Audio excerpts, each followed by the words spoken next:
Desejo saudar a todos com a paz do Senhor. Amém. Deus abençoe a igreja na manhã deste dia, aqui em Hannover. Pastor Gildo, sua esposa, missionária Vanessa e sua família. Também quero agradecer pela vida do Diogo, ali, mais um paulista. Foi me buscar e viemos conversando, conheci sua família. É uma bênção, muito obrigado pela ajuda. Me chamo Jorge Eduardo França, sou natural do Rio de Janeiro e missionário pela graça de Deus já há um par de anos, servindo ao Senhor especificamente por 25 anos na obra, desde o Rio de Janeiro, alguns estados do Brasil e logo as 7 nações. Essa é a 6ª vez que eu venho para a América e dessa vez vim com o objetivo de me estabelecer.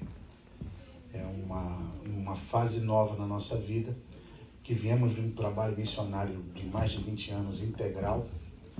Quando eu vejo missionários falarem do trabalho missionário, eu me identifico e entendo muita coisa, sem muita explicação, porque vivemos essa realidade, né?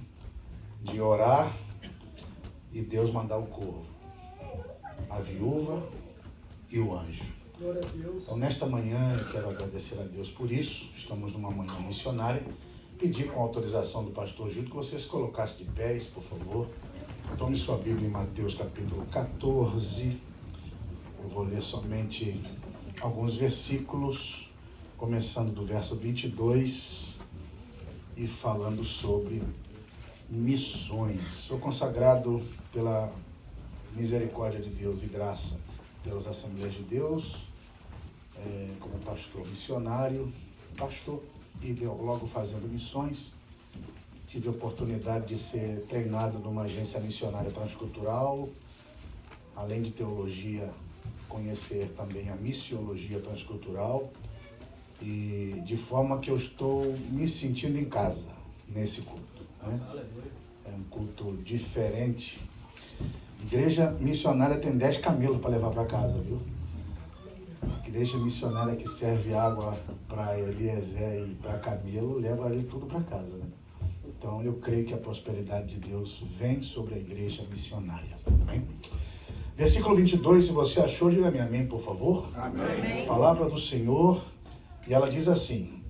Depois nós vamos ler do 22, vamos saltar lá para o versículo 34, só para fechar a ideia central no texto. Diz assim a palavra do Senhor: imediatamente após isso, Jesus insistiu com os discípulos para que entrassem no barco e fossem adiante dele para o outro lado, enquanto ele despedia as multidões. Verso 34, diz assim a palavra do Senhor: depois de atravessarem o mar, chegaram a Genezaré. Quando os homens daquele lugar reconheceram Jesus, divulgaram a notícia em toda aquela região e lhe trouxeram todos os enfermos. Suplicavam então a ele que ao menos pudessem tocar na borda do seu manto, e todos os que nele tocaram ficaram plenamente sãos, e todos digam amém. Amém. Toma o seu assento. Muito obrigado. Deus possa abençoar sua palavra nesta manhã. Missões são as diversas formas de cumprir uma missão. A gente chama de missões no popular e no plural as diversas maneiras de se fazer e se cumprir a tarefa missionária de levar o evangelho ao mundo. Pregar as boas novas é fazer missões, então isso não é tarefa só de um pastor consagrado, de um missionário consagrado ou de um teólogo que estudou. É tarefa de toda a igreja.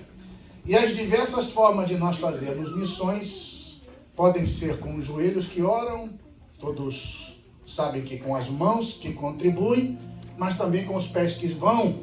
E eu agregaria mais um pé a essa mesa: a igreja que envia, a igreja que prepara, a igreja que capacita, a igreja que respalda, a igreja que dá cobertura a esse missionário, porque não existe missionário que não tem igreja. Eu conheci muitos missionários que não tinham igreja e não tinham missão. né? Inclusive, eu não me familiarizo muito com a ideia de ser chamado itinerante. Nem quando pregava como evangelista, eu não gostava disso, de ser itinerante. Porque a palavra itinerante significa aquele que não tem destino, vai por qualquer lugar. E o missionário é como Jesus em João 8. Eu sei de onde eu venho e eu sei para onde eu vou. Aleluia. Todos nós que estamos aqui sabemos de onde viemos e sabemos para onde vamos. Se você está dentro disso nesta manhã, pode adorar o nome dele. Glória a Jesus. E missões é isso, levar o evangelho a todo aquele que crê. Missões não é só uma questão geográfica. Quando eu li a Bíblia em espanhol, Atos 1:8 diz que recebereis poder ao descer sobre vós o Espírito Santo e sereis testemunhas até os confins da terra. Alguém pensa, eu tenho que viajar. Vou aos confins da terra fazer missões, e missões é viagem, é turismo. Não é turismo e também não é fuga. No espanhol a Bíblia diz hasta lo último de la tierra, ou seja, até o último homem, aonde haja um homem, um ser humano, uma pessoa, como alguém falou, um próximo, ali eu faço missões. No seu trabalho, na sua escola, na sua universidade, no hospital, na casa que você limpa, os patrões americanos que você tem, a comunidade brasileira que ainda não se converteu e que está aqui vivendo em depressões, em ansiedades, em temores, em problemas. Esse é o seu campo missionário, a sua casa, os seus irmãos, a sua família, essa casa que você alugou o quarto, essa casa, esse apartamento que você alugou apartamento embaixo de outro apartamento, onde tem brasileiros, aí é o seu campo missionário. Aqui em Hannover, nessa manhã, você tem um campo missionário, onde você está fazendo missões, e Jesus levou os seus discípulos numa preparação de 3 anos, para que eles fossem à igreja, e essa igreja edificada por ele, alcançasse as nações, alcançasse a nós que estamos aqui.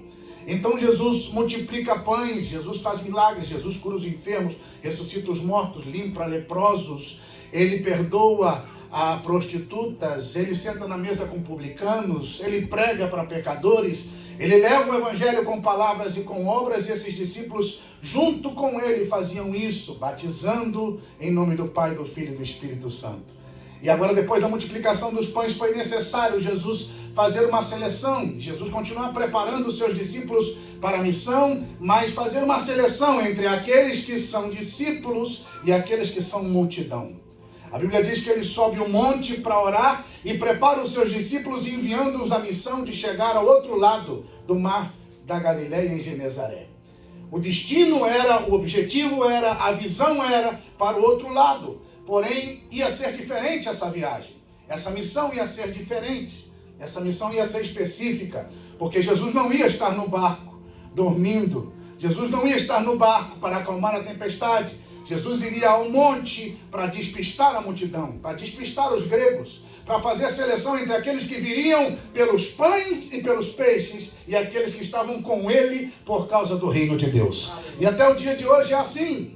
Aos que servem e os que não servem, aos que obedecem e os que não obedecem, aos que vêm com o interesse de receber algo, aos que vêm só com o interesse de receber um milagre, e aqueles que vêm para entregar-se a si mesmo, para ele, espírito, alma e corpo, para servi-lo, para fazer a sua vontade, pregar esse evangelho e ser testemunha para outras pessoas. Há uma diferença entre ser discípulo e ser multidão. Eu orando, o pastor Gilson disse, prega aquilo que Deus te mandar. E eu disse, amém. Glória a Jesus. Há uma diferença entre ser discípulo e ser multidão. A Bíblia diz que ele insiste com o discípulo, mas ele despede a multidão. Ele insiste com o discípulo porque ele não deixa o discípulo parar. Ele insiste com o discípulo porque ele não deixa o missionário parar. Ele insiste com o discípulo porque ele não deixa a igreja fechar. Em pandemias, em problemas, em covides, em perseguições, em lutas e dificuldades. Ele insiste conosco. Ele insiste com você. Você está aqui porque ele insiste com discípulos. Ele não desiste de nós. Ele não desiste da sua obra na nossa vida. Nós podemos ser até infiéis, mas ele permanece fiel. Nós podemos fraquejar e pensar em voltar atrás, mas ele diz, não, levanta e anda, porque eu sou contigo. Vai até o outro lado do mar da Galileia, porque eu tenho uma obra na sua vida ainda. Começou no Brasil e continua aqui nos Estados Unidos, Diogo. Eu insisto com você. Ele insiste com seus discípulos. A Bíblia diz, insistindo com os discípulos, envia os discípulos adiante dele. Essa versão diz que Mateus escreve dizendo que ele enviou os discípulos na frente dele. Quando é que Jesus vai nos enviar à frente de alguma coisa? Adiante de alguma coisa? Quando ele está fazendo alguma coisa que nós não sabemos. Parece que nós estamos sozinhos. Parece que ele, por não estar fisicamente aqui, por não estar profetizando isso no culto, no público, parece que ele não está conosco. Há momentos na obra missionária que parece que ele não está conosco. Eu passei 11 anos fazendo missão na Venezuela comunista. Entrei com uma mala pela fronteira colombo-venezuelana, a fronteira mais perigosa do mundo, pelas Farc, ALM e Hezbollah, atividade de tráfico e de terrorismo. Chegando naquele lugar, na época de Hugo Chávez Frias e Fidel Castro, ali comecei a pregar a palavra nos bairros, como eu aprendi no Brasil e na Assembleia. Indo pela rua, gastando sapato. Daqueles sapatos que você dobrava o joelho e tinha que esconder, porque entrava o vento por trás dele. Não era o vento do Espírito, era outro vento. Então, gastando sapato para evangelizar, começando, parecia que ele não estava comigo. Alguém podia dizer, está fazendo turismo, está emocionado, está sozinho, não tem ninguém com ele. Passaram-se os anos, Hugo Chávez morreu, nós saímos da fronteira com Colômbia para pregar para os jogadores profissionais de futebol dos times de primeira divisão da Venezuela.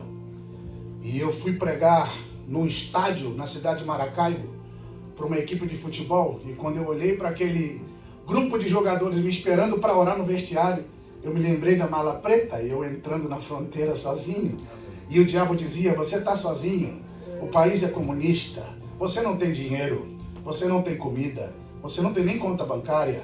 A igreja só ora.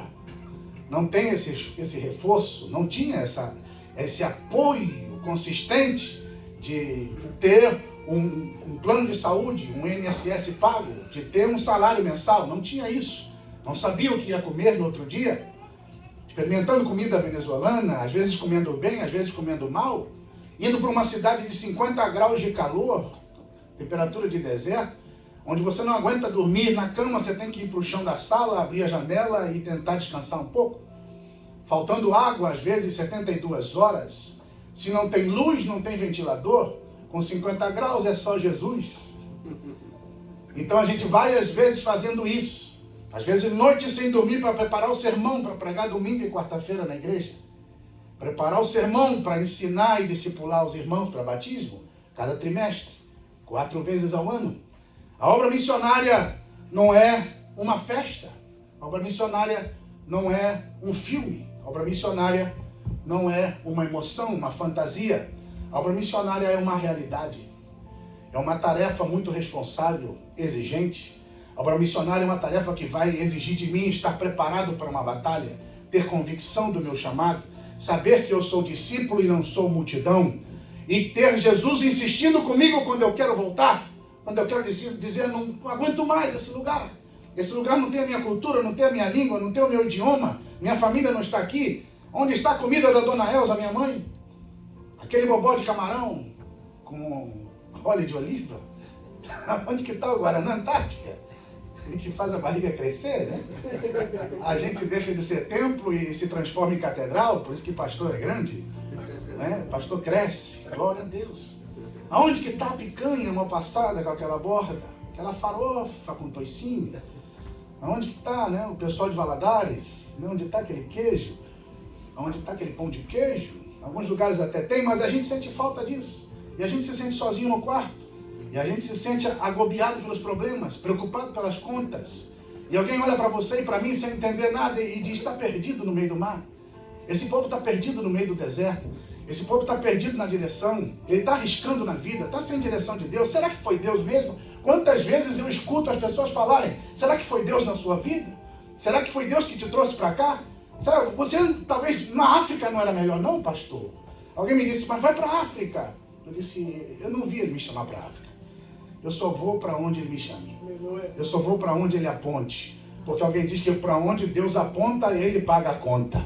E se ele apontou que nós estivéssemos nos Estados Unidos, nós estamos nas mãos dele, nós estamos debaixo da nuvem, nós estamos de trás da coluna de fogo, o mar vai se abrir, o corvo vai vir, a viúva vai sustentar, e se não fizer isso, o anjo vai bater na porta da cova e vai dizer, vem para cá, você não pode desistir, eu insisto com você e tenho uma missão para cumprir na sua vida. Aleluia. Então, os discípulos foram à outra margem do mar da Galileia, que na verdade é um rio, é um lago. E ele despedia as multidões. Claramente, quando eu orava e buscava essa palavra, o Senhor diz para mim que nas missões, Deus nos separa da multidão. Porque a multidão não está ali por causa de Jesus e dos milagres. Ele está ali, eles estão ali só por causa do pão que comem. João disse isso. E do peixe. Então, há pessoas que não entenderam o propósito de Deus para a vida delas. E há pessoas que não entendem o propósito de Deus para nossas vidas. E na prática, na vivência do Evangelho e da obra missionária, às vezes Deus despede pessoas. Há pessoas que vão ficar pelo caminho. Há pessoas que vão deixar a amizade, vão negar o companheirismo. Há pessoas que talvez não vão atender mais o telefone. Que disseram, não, pode vir que eu te ajudo. E quando você chega, diz, olha, dá o teu jeito, porque você não pode mais ficar aqui. Isso acontece. Porque essas pessoas talvez não tenham um coração de discípulo que ama a Deus e ama ao próximo. Não tem um coração de discípulo que diz, eu estou contigo até você se levantar. Um coração de discípulo que diz, eu não tenho medo de que você seja melhor que eu. Um coração de discípulo que diga, eu vou investir no teu ministério, eu vou fazer por você o que fizeram por mim, porque quando eu cheguei também fizeram por mim. Então, Jesus precisa despedir a multidão. E para isso ele os confunde. Ele faz com que vai para o outro lado e ele sobe o monte.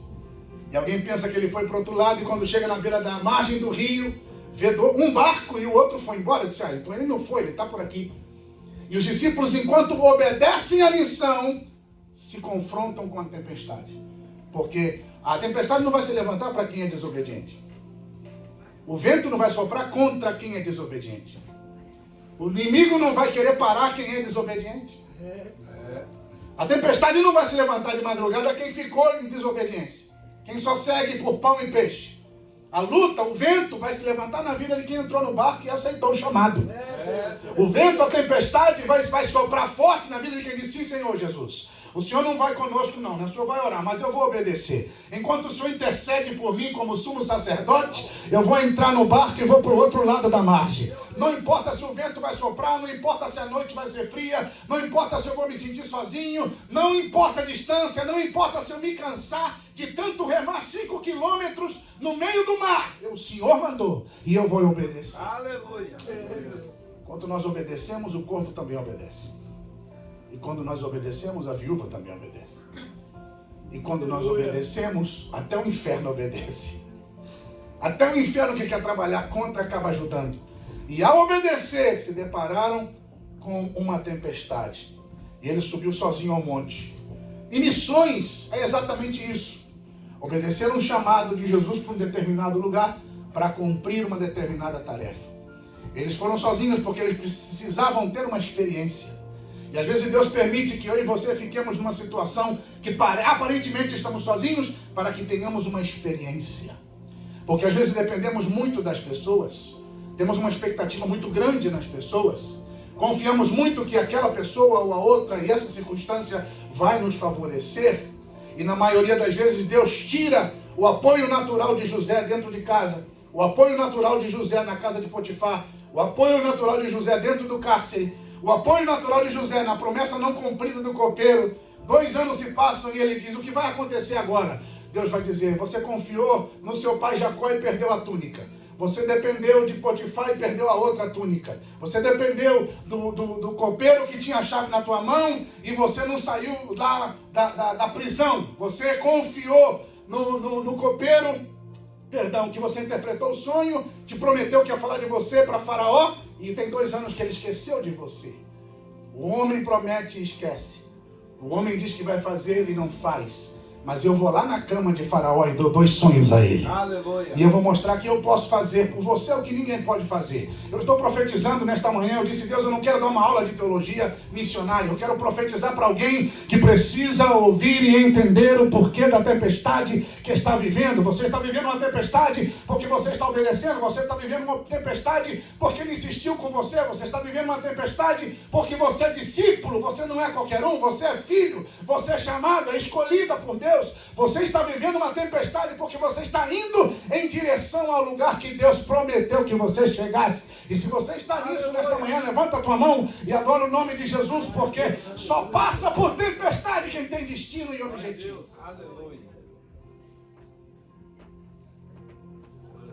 No meio do mar, na 4ª vigília da noite, no período mais escuro da noite, no período mais frio da noite, cansados de remar, diz João, 5 quilômetros dentro do mar, no meio do mar. De repente, aquele cansaço gera uma confusão. Porque eles, cansados de remar, veem uma figura vir ao longe, que era Jesus andando sobre as águas. Mas eles confundem Jesus com um fantasma. E o problema na obra missionária é a gente confundir Jesus com fantasma. É a gente confundir amigo com outra coisa. O problema na obra missionária é a gente confundir as pessoas que Deus traz na nossa direção. Às vezes é uma bênção que está do teu lado e você está achando que é um fantasma. Às vezes é uma oportunidade de Deus para você e você está considerando, está assustado, isso é um fantasma. Às vezes é o próprio Jesus que está fazendo isso na tua vida e você está com medo dizendo, ele é um fantasma. Deus está dizendo, você precisa de discernimento na missão. Nós precisamos de discernimento na missão. O discernimento que ele não teve para olhar para Ana e identificar nela uma mulher de oração. Chamou ela de embriagada. O discernimento que nós precisamos ter de olhar para Jesus e saber que é ele que está falando, que é ele que está mandando, que é ele que está no negócio, que é ele que está dirigindo tudo na minha vida e na sua vida. Você precisa identificar Jesus no meio da tempestade, porque ele é o único que pode fazer o vento parar. Eles gritaram dizendo, é um fantasma. Tiveram tanto medo que não tiveram capacidade de ver que era Jesus. E às vezes assim as pessoas nos confundem. Por mais experiências que tiveram. Não é que eu passei problema com brasileiro. É que eu passei problema com carioca. É que carioca, só Jesus. Carioca. É porque todo homem é assim. Não tem homem que presta. Você já viu isso? As pessoas se confundem porque tiveram uma má experiência. Porque estão cheias de medo na tempestade. Não, já vem um pregador, lá vem um missionário. Ih, é a Assembleia de Deus. Ai, meu Deus. As pessoas se confundem pelas más experiências que tiveram. Não confundam fantasma com Jesus. Às vezes Deus pode estar te acercando a um homem de Deus, uma mulher de Deus. Às vezes Deus pode estar criando uma amizade entre você e uma pessoa. Não tenha prejuízo com essa pessoa por causa de um fantasma que você conheceu no passado. Não feche o teu coração com as bênçãos que Deus coloca diante de você, com relacionamentos que Deus propõe a você. A felicidade pode estar na tua frente e você está julgando essa pessoa por causa do fantasma que você conheceu lá no Brasil. É um fantasma. Eles gritavam e não gritavam glória a Deus, não. Eles gritavam, é um fantasma. E Jesus olha e diz, não temais, sou eu. Aleluia. Eu fiquei meditando nisso e fiquei observando. Quem na Bíblia pode dizer para alguém, sou eu, ou eu sou? Só ele. Aleluia. Não tem ninguém que possa dizer para você, eu sou o que sou. Eu sou o Alfa e o Ômega. Eu sou a videira verdadeira. Eu sou o bom pastor. Eu sou a porta das ovelhas. Eu sou o caminho, a verdade e a vida. Eu sou a ressurreição e a vida. Eu sou a luz do mundo. Eu sou a resplandecente estrela da manhã. Eu sou. Não confunda Jesus com outro. E ele vai dizer para você, sou eu mesmo que estou nisso. Só eu posso dizer eu sou. E só o eu sou pode enviar um missionário. Só o eu sou pode sustentar um missionário, pode livrar um missionário, pode fortalecer um missionário. Só o eu sou pode abrir mar vermelho, soprando a noite toda. Só o eu sou pode fazer Faraó ficar no meio dele, nunca mais nos oprimir e perseguir. Só o eu sou pode criar caminho no deserto, água da rocha. Só ele pode dizer a Faraó: deixe ir o meu povo. Não vai ficar nenhuma unha no Egito nessa manhã. Não vai ficar ninguém da tua família no Egito neste dia. Porque o eu sou disse: sou eu que estou operando. Você está num chamado, você está na tempestade, mas eu sou na sua vida. Eu sou. E a Bíblia diz que Pedro, ousado, ele cria uma história que ninguém inventou, que ninguém tinha feito, que ninguém viveu. Ele faz uma oração pedindo confirmação. Senhor, se és tu, porque na obra missionária você tem que orar pedindo confirmação. Na obra missionária a gente tem que andar na direção de Deus e a vontade de Deus tem que prevalecer e nem sempre a nossa é a vontade de Deus. E você tem que pedir confirmação. Ouvindo Jesus falar, eu sou, se Jesus confirma esse negócio. Se é o Senhor, faz algo que o Senhor nunca fez. Se é o Senhor, eu não quero que o mar se abra. Se é o Senhor, eu não quero que o Jordão se abra. Se é o Senhor, eu quero andar em cima das águas. Aleluia. Você sabe o que você quer? Daniel, o Diogo vinha me dizendo que no Brasil ele teve experiência com trabalho, conquistou, viveu muita coisa. Eu fiquei pensando, quantas histórias a gente podia ouvir nessa manhã dos brasileiros que chegaram até aqui. E todos nós que vivemos experiências tremendas na vida, histórias. Às vezes as pessoas olham para você e para mim e não sabem que nessa barba branca tem uma história, tem um caminho, tem uma carreira, tem um testemunho, tem uma vivência, tem experiências, talvez tragédias, problemas, mas tem alguém que Deus escreveu a sua história. Agora você sabe o que você quer pedir para Deus, aonde você quer chegar? Manda-me ter contigo sobre as águas. É isso que eu quero para mim. Eu não sei o que os outros querem. Não me importa quem está com medo. Não me interessa quem não tem coragem. Não me interessa quem está confundido. Não me interessa quem não reconhece o Senhor. Sou eu e o Senhor. Eu quero ir até lá, andando sobre o mar. Aleluia. Deus está dizendo para você, até o final desse ano você tem que definir qual é o caminho que você quer tomar. Até o final desse ano você tem que definir qual é a direção, o que você quer viver na sua vida. Você quer ser como aqueles que ficaram no barco? Você quer ser como aqueles que se desesperaram, tiveram medo e voltaram para o Brasil? Você quer ser como aqueles que confundiram a bênção de Deus com uma maldição? Confundiram Jesus com um fantasma? Ou você quer fazer algo que ninguém nunca fez? Senhor, cria um caminho em cima. Em cima das águas, em cima do vento, em cima do mar, em cima da tempestade. Por que Pedro fez isso? Ele disse, porque eu quero que eles vejam. Eu não quero que eles vejam eu andar embaixo da água. Porque isso é como um batismo. Eu não quero ser batizado, eu quero que eles vejam o que isso vai fazer na minha vida. E tem gente que está aqui nos Estados Unidos, que anela que a sua família que está no Brasil veja que você está andando sobre as águas com Jesus. Anela que alguém que disse, o que você vai fazer lá? Você não vai demorar muito tempo, vai voltar. Veja você andando sobre o mar. E não é Jesus que vai tomar você pela mão do barco e vai levar você andando sobre as águas. Você vai andar com os seus pés. Porque a obra missionária, nós administramos ela. Nós vivemos ela. Jesus mandou, mas eu tenho que ter coragem. E dizer, eu vou andar, vou pisar na água e Ele vai mostrar o caminho. Eu vou meter o pé na água sem medo de que a água está fria ou está quente. Aliás, aqui é muito frio, eu sou carioca. E aqui está bastante frio. Minhas orelhas quase quebraram essa semana. Eu tive que botar um gorro e um casaco em cima do outro e 2 calças. E dando glória a Deus e fazendo movimento para poder esquentar o vaso. E disseram para mim que ainda não esfriou. Aleluia. Mas a gente tem medo do frio da água. Deixa eu ver como é que tá. Deixa eu ver. A Bíblia diz que Tamar tinha 2 meninos no ventre. 2 meninos no ventre. Ela ficou grávida de gêmeos. O primeiro saiu, botou a mão para fora. Como que para ver a temperatura. E ele já recebeu o selo de primogênito. Uma fita vermelha no braço. Quando ele saiu para fora do ventre, que ele disse, eu vou sair. Mas quando ele botou a mão para fora, que ele sentiu o ventre, ele disse, eu vou nada. Amarraram a mão dele e ele entrou com a mão de novo. Pérez. No espanhol, fares, aquele que abre brecha. Ele disse, você não vai não? Então sai da frente, que eu vou sair primeiro.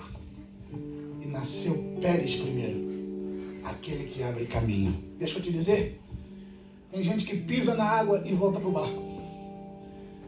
Deus gosta de gente que pisa na água e não volta atrás. Aleluia. Deus gosta de gente que pisa na água e segue adiante, rompe caminho, e abre caminho, e avança, e vive o que outros não viveram. Se você não pisar na água, você não vai viver milagres. Eu costumo dizer, milagres você não vai viver num seminário 4 anos. Vou fazer faculdade agora aqui. Deus me abriu uma porta e uma faculdade aqui. Aleluia. Só Jesus, irmão. Milagre você não vai viver num seminário bíblico. Milagre, você não vai viver muitos milagres você vai viver nos cultos e tal, mas não é aqui dentro. Milagre você vai viver lá fora, fazendo missão. Você quer ver milagre? Vai lá fora pregar. É isso aí. Sabe onde eu comecei a pregar o evangelho? Na praia de Copacabana. Madrugada de sexta para sábado. Tinha um grupo de jovens meio louco por Jesus na Assembleia de Deus. A gente pegava a van emprestada do pastor e ele deixava, ele era doido também, igual a gente. Podemos pregar, pastor? Podemos. Quantos jovens? 20. Uma secretária com caderno. A gente começava na Praia do Diabo, na Copacabana, e até a Princesa Isabel. 3, 4 horas da manhã, o grupo pregando para mendigo, prostituta, travesti, homossexual, menino de rua, drogado, bêbado, macumbeiro, de tudo. Gringo armado, várias experiências. Numa daquelas madrugadas pregando, de 2 em 2, tinham várias prostitutas no estacionamento. Cheguei perto de uma, que estava com a outra, comecei a evangelizá-la. A outra começou a me ofender, xingar, seu louco, vai pregar na igreja. Eu digo, eu sou a igreja. E eu prego aqui. E ela saiu me ofendendo e a outra ficou e abaixou a cabeça. O Senhor me disse, ela me conhece. Eu digo, levanta os seus olhos, você sabe do que eu estou falando para você. Qual o seu nome? Janete. Você conhece Jesus, os olhos dele se encheram de água. O que você está fazendo aqui? Ela disse, eu sou filha de pastor da Assembleia de Deus. Eu vim para o Rio de Janeiro para estudar. Minhas amigas alugaram um apartamento comigo. E um dia uma delas saiu arrumada, dizia que ia trabalhar e ganhar um dinheiro, me convidou e eu vim parar aqui e não consegui mais sair. E eu disse para ela, o vaso se quebrou na mão do olheiro, mas ele não jogou o caco fora. Ele pegou o vaso e fez dele um novo vaso, como ele quis fazer. Você quer voltar para Jesus nessa madrugada? Como é que eu vou fazer? Eu não tenho para onde ir. Falei, esses doidos tudo aqui vai te colocar dentro da van e a gente vai te levar para a igreja e a igreja vai te ajudar. Por isso que é bom ter igreja missionária. Ela entrou dentro da van e a gente foi cantando com pandeiro. Assembleiana é fogo puro. A gente foi cantando com pandeiro até chegar na igreja. Falamos com o pastor, já estava tudo preparado. A moça saiu da prostituição e voltou para a igreja. Sabe por quê? Porque Deus insiste com quem Ele tem um chamado. Porque Deus não te deixa para trás. Agora, quem irá falar isso para eles que estão lá? Isso são milagres que não acontecem aqui dentro. Acontecem lá. Só vai andar sobre as águas quem tirar o pé do barco. Tira um pouco o pé do barco. Você já tirou o barco da margem? Tira o pé do barco. Eu já vivi alguns milagres. Eu estava vindo para cá pregar. Eu disse, Jesus, quantos anos fazendo isso? Quantas vezes irmãos me buscaram para a igreja? Eu falei da primeira vez que eu fui para São Paulo. Fui para pregar 2 dias, fiquei 2 meses, não me deixaram embora. De segunda a segunda, naqueles setores todos, Itaquera, Guaianazes. E não vou falar muito, senão eles vão ficar emocionados. São paulistas. Carioca em São Paulo, preguei 2 meses sem parar. Com um sapato só e uma calça. Misericórdia. É lindo demais quando você diz amém. Sou eu, estou aqui, eu vou, eu obedeço, eu quero. O Senhor diz, não se preocupe com nada, porque você só pisa na água e eu vou tirar a gravidade do caminho. Você pisa na água e você vai andar sobre o mar. Você pisa na água e outros que não tiveram coragem de fazer isso vão ver o que você vai viver.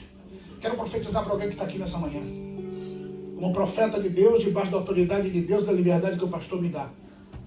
Pisa nas águas porque você vai viver o que ninguém viveu. Aleluia. Pisa nas águas porque a tua família que está do outro lado vai ver o que você vai viver em Deus.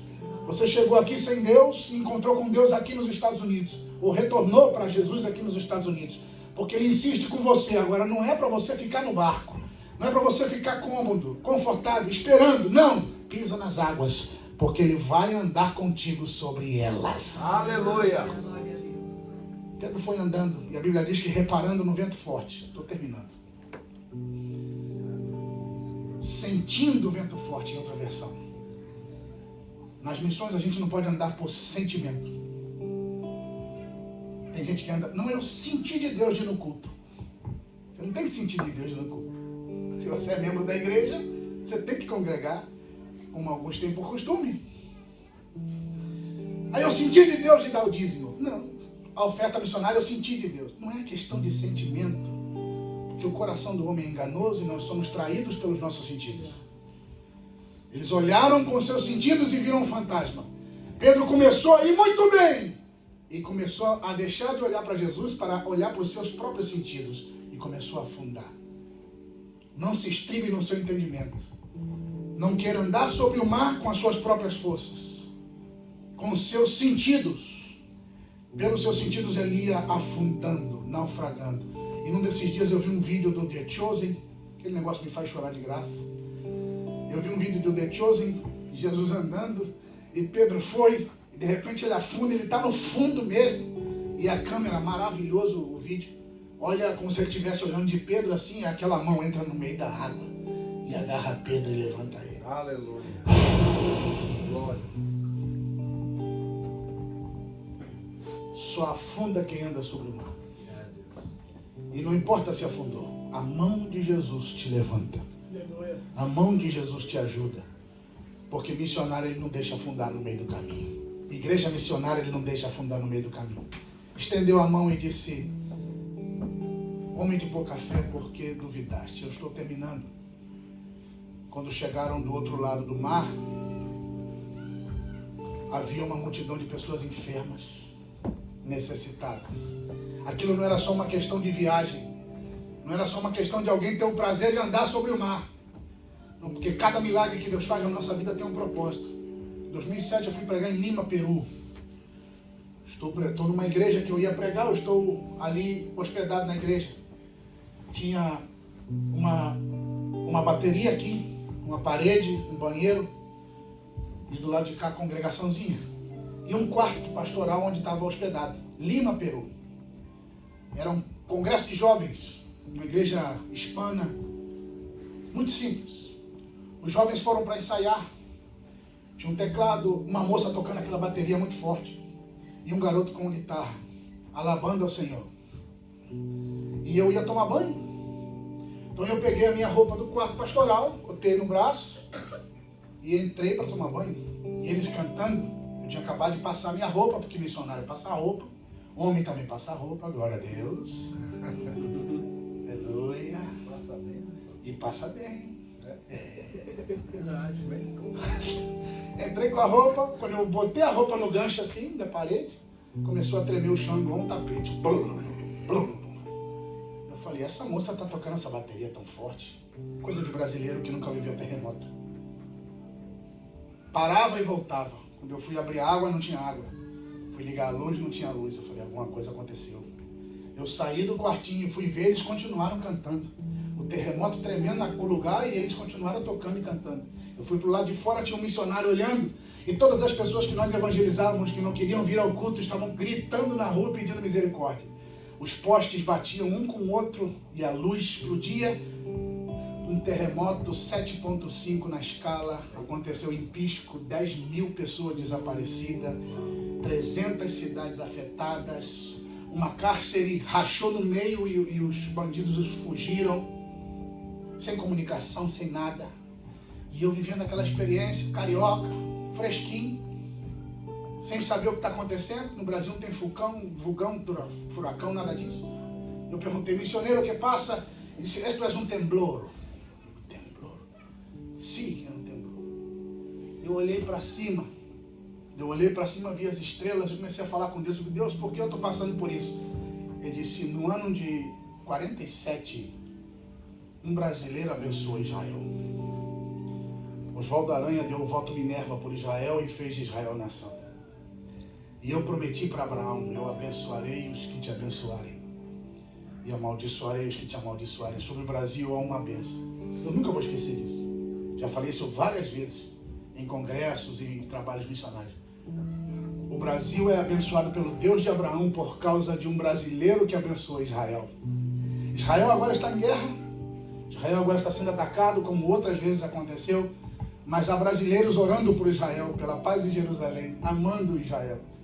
E você crê que o Brasil não sofre o que outros países sofrem, por quê?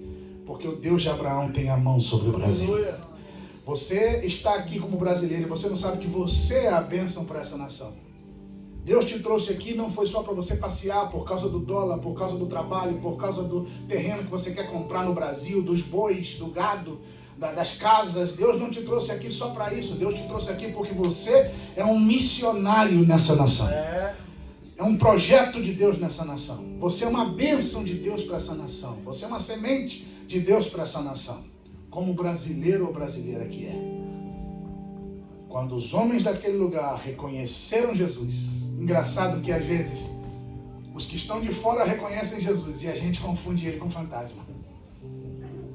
Às vezes quem não conhece Jesus reconhece mais a Jesus do que a gente que é discípulo. Se desespera e pensa que ele é um fantasma na tempestade. Os que reconheceram Jesus divulgaram a notícia em toda aquela região. Isso é missões. Ele chegou naquele lugar, pregou o evangelho, curou os enfermos. Muita gente queria só tocar no seu vestido, como uma mulher do fluxo de sangue, para ser curada. Muitos milagres aconteceram e eles pregaram sobre Jesus, falaram sobre Jesus em toda aquela região. Quero fechar minha Bíblia dizendo o seguinte: você recebeu Jesus para falar dele em toda essa região. Você recebeu Jesus para fazê-lo conhecido em toda essa região. Massachusetts é o estado de colonização americana. Aqui é onde começou tudo, pelo que eu entendi na história. E os que colonizaram os Estados Unidos, por Massachusetts, foram cristãos. Você está num lugar, num estado, onde o diabo implantou a bruxaria em Salem. Onde há bruxas e muitos demônios sendo invocados, portas espirituais sendo abertas para obras do mal, como aconteceu agora em outubro, no Halloween. Deus não te trouxe aqui por um acaso. O inferno nunca vai ser mais forte do que aquele que chamou para o outro lado do mar. O grande eu sou está conosco nesse lugar. Aleluia. O grande eu sou te diz, não temas, sou eu mesmo na sua vida. Mas será que é Deus que está falando através desse pregador? Será que é Deus que tem mesmo um chamado na minha vida? Faz uma oração e diga: Jesus, se és tu, dá uma ordem, manda, não pede não, porque o id é uma ordem, não é um pedido. Id, manda-me ir ter contigo sobre as águas. Fique de pé, por favor.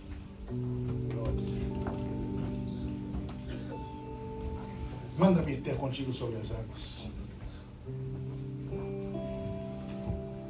Acredito que é muito melhor ter consciência missionária, que é onde acontece o avivamento missionário, do que vir aqui e pregar sobre Pentecoste, sobre fogo, língua estranha, anjo, querubim, arcanjo. E nós saímos daqui e não cumprimos a missão. Chegando da Venezuela no Brasil uma vez, buscando doações de roupa, de comida, de colgate, de shampoo, de desodorante, porque lá não tinha isso. As mulheres não lavavam o cabelo há 2 anos. A Venezuela não tinha isso. Na época já de Maduro. O povo comendo lixo, carne de cachorro, carne de burro. Você pensa que está comendo boi, mas o que estão te vendendo é carne de burro. Mulheres nas esquinas revirando lixo com crianças pequenas. E eu estava naquele contexto, vivendo aquilo. Mas porque eu estava no ali de Deus, eu tinha provisão. Não pergunte como, eu pregava nos Estados Unidos e voltava, eu pregava em Pacaraima, em Roraima e voltava, pregava na Colômbia, Norte Santander e voltava. E sempre Deus provia. Assim comprei um terreno de 500 metros quadrados, ou perdão, 900 metros quadrados, Assim construímos igreja. Assim comprei um Honda 99.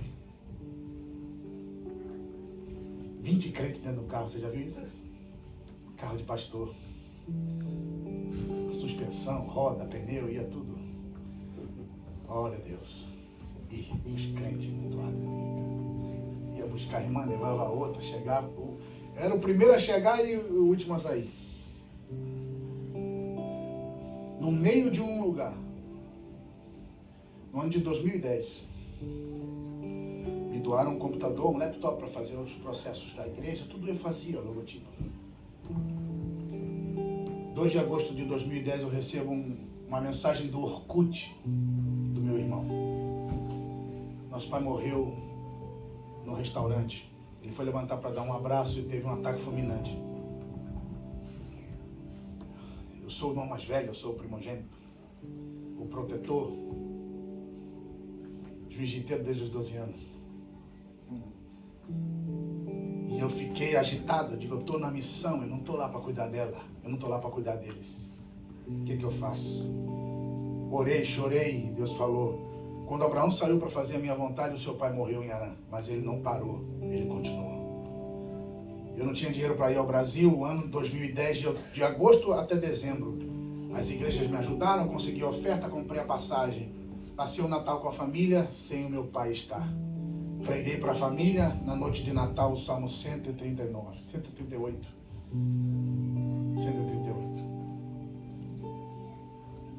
Dia 30 de dezembro, estou chegando em Caracas, na Venezuela, de avião, com um jovem da Igreja Batista, muito amigos. Ele levou a minha mala e eu ia com a bolsa do computador. De repente, um homem apareceu no meio do corredor do aeroporto de Caracas, grande, com uma bolsa assim, virada, e uma pistola 9mm dentro dela. Eu sei qual era a pistola, porque eu sou do Rio de Janeiro, e a gente conhece essas coisas desde criança, infelizmente. Ele puxou a pistola e disse, BlackBerry. Eu digo, BlackBerry? Eu tinha um celularzinho daqueles velhos, Nokia, daqueles coloridos. Falei, eu tenho esse aqui. Eu disse, eu não quero isso. Eu digo, glória a Deus que você não quer. Botei de novo. Ele com a outra mão pegou a bolsa do computador. Este é um computador? De uma laptop? Eu digo, sim. Quando ele puxou o computador, eu olhei dentro dos olhos dele, naquela bolinha assim, ó. Falei, meu filho, esse computador é da obra de Deus, eu sou pastor missionário, isso aí é de Deus. Cuidado que você está mexendo com Deus. O rapaz estava do meu lado, ficou, eu acho que ele nem respirava. Não era a gravata que estava apertada, não. O homem estava com medo mesmo. Não tinha glória nem aleluia. Você está pegando algo da igreja. Isso aqui é de Deus. Eu sou missionário, sou pastor missionário. Sacrifício, eu queria estar com a família, eu queria estar com a minha mãe. Mas eu estava obedecendo. Ele olhou para mim, lentamente foi botando a pistola no lugar de novo. Ele disse, tu és pastor? Eu digo, pastor missionário brasileiro. E esse computador é de Deus, é da obra. Cuidado que você está mexendo. Ele me entregou o computador e começou a chorar igual uma criança. Ele disse, pastor, ore por mim. Minha mãe está enferma. Minha filha está no hospital. Nós não temos o que comer. Eu não faço porque eu gosto. Eu digo, Jesus tem uma arma muito mais poderosa do que essa pistola para você. Você quer aceitar Jesus agora? Entreguei o computador para o jovem. Ficou duro. Você quer aceitar Jesus agora? Ele disse, aqui? Como? A hora. Se tu creres em el coração que Ele é Hijo de Deus e confessares com tu boca, está salvo. Levantou a mão para mim e aceitou a Jesus. No mesmo lugar que ele ia me roubar o computador com a pistola. Aleluia. Da mesma forma que ele apareceu, ele desapareceu. Eu não vi ele mais. Naquele dia Deus falou comigo, ao você chegar na Venezuela, eu confirmo que esse é o lugar da tua obediência. E enquanto você estiver aqui, eu vou estar cuidando da sua família. Assim foi, até o momento em que demos conclusão à obra. A obra continuou, porque missionário vai, funda, abra, prepara o obreiro e segue o caminho. E nós chegamos nos Estados Unidos e estamos aqui nessa manhã. E eu tenho certeza que esse culto é para alguém que tem chamado missionário. Se você sentiu o chamado de Deus para obedecer e passar para o outro lado, para obedecer e andar sobre as águas, para obedecer e ver o mar se acalmar, para obedecer e andar com a mão de Jesus segurando a tua, para obedecer e chegar no outro lado e ver pessoas serem curadas com aquilo que você insistiu, que você serviu, que você obedeceu, que você lutou. Sai de onde você está e vem aqui, eu quero orar por você, com a liberdade que me dá o pastor. Vem aqui ao altar, eu quero orar pela sua vida. 3 dias me chamaram para fazer uma palestra de missões numa igreja batista em Caracas.